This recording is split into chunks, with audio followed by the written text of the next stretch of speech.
प्रधान का सम्मान प्रजातंत्र की पहली शर्त। जिस देश में अपने प्रधानमंत्री के प्रतीक पुतले को जलाया जाने लगे, वो भी दशहरा के पावन अवसर पर समझना होगा सभी को कि संकट बड़ा है। समझना होगा सभी को कि यह प्रजातंत्र की पहली शर्त को ही समाप्त कर देने जैसा है।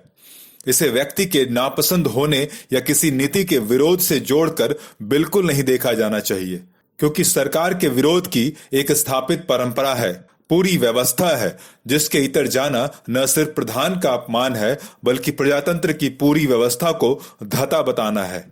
जिस तरह से पूरे पंजाब में जगह जगह पर बड़े ग्राउंड में बकायदा घोषणा करके रावण की जगह प्रधानमंत्री नरेंद्र मोदी का पुतला दहन कार्यक्रम आयोजित किया गया, विचलित करने वाला है।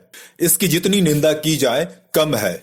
यह देश को दुनिया की नजर में शर्मिंदा करने जैसा है। इससे भी ज्यादा यह पूरे पंजाब का अपमान है। कैसे कुछ गिने चुने उपद्रवियों के आगे नतमस्तक हो जाता है पूरा का पूरा सूबा। पहला विरोध तो वहीं की जनता के द्वारा होना चाहिए। कैसे वे देश ही नहीं, दुनिया के सबसे लोकप्रिय नेताओं में शुमार नरेंद्र मोदी का पुतला दहन करने की छूट दे सकते हैं। प्रधानमंत्री का निर्णय पसंद नहीं आया तो चंद चरमपंथियों ने प्रधानमंत्री को ही मार दिया। इसके बाद देश ने क्या झेला सारी दुनिया ने देखा।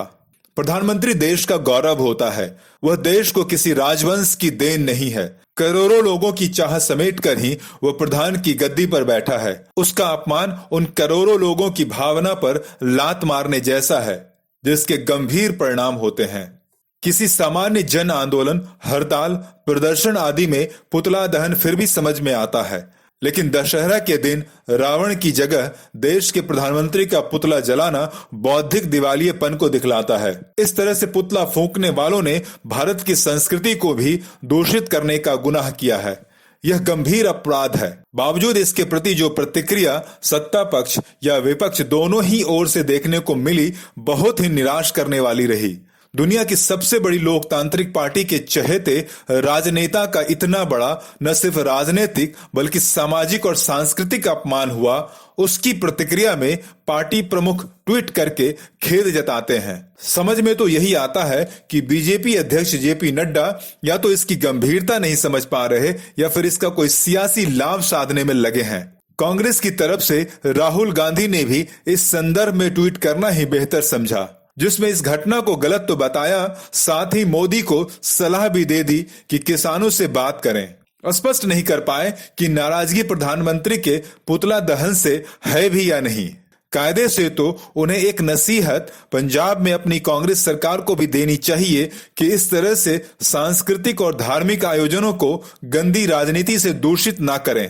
और तो और छत्तीसगढ़ के अंबिकापुर में एनएसयूआई के जिला अध्यक्ष हिमांशु जायसवाल को तुरंत देश की सबसे पुरानी पार्टी से उन्हें बाहर कर देना चाहिए, जिसने वहां भी प्रधानमंत्री का पुतला दहन आयोजित किया। वहां भी सरकार कांग्रेस की ही है। माना यह संयोग है, फिर भी इस तरह के सियासी प्रयोग से परहेज करें। इसकी आग सबको जलाने वाली है। जो भी इस प्रजातांत्रिक व्यवस्था का कर्णधार बनने का दंभ भरता है, यह किसी व्यक्ति विशेष का अपमान नहीं, यह पूरी लोकतांत्रिक परंपरा का अपमान है। यह परंपरा गलत है। इसे किसी भी तरह से इसी समय रोकना होगा। पक्ष विपक्ष की लाभ हानि से ज्यादा यह देश के गणतांत्रिक गौरव पर आघात है।